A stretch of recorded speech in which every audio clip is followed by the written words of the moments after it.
అందరికీ సంబంధించి ఒక విషయం చెబుదాము అని. చాలా మందికి తెలిసే ఉండవచ్చు. ఇది నేను పొద్దున మార్చుకున్నప్పుడు నాకు అనిపించింది నేను అందరికీ ఒకసారి తెలియజేస్తే బాగుంటుంది అని. అయితే ఈ యజ్ఞోపవీతం గురించి ఒక సామెత ఉంది లోకంలో. ఎగదీస్తే బ్రహ్మహత్య, దిగదీస్తే గోహత్య అన్నారు. అంటే యజ్ఞోపవీతం తీసేటప్పుడు ఇట్లా పైనుంచి తీరాదు, పాదాల నుంచి తీరాదు. మరి ఎలా తీయాలి అంటే మీకు చూపిస్తున్నాను.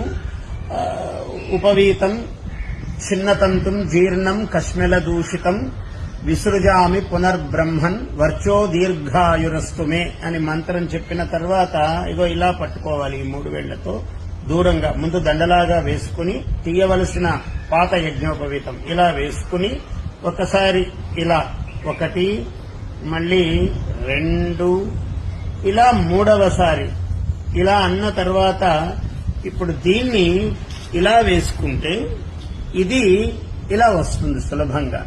చూడండి, అంటే ఇది పైనుంచి తీసినట్టు కాదు, కింద నుంచి తీసినట్టు కాదు, ఎటువంటి దోషము ఉండదు.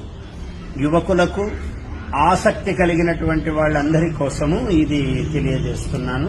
జయోస్తు. ఆశీర్వచనం.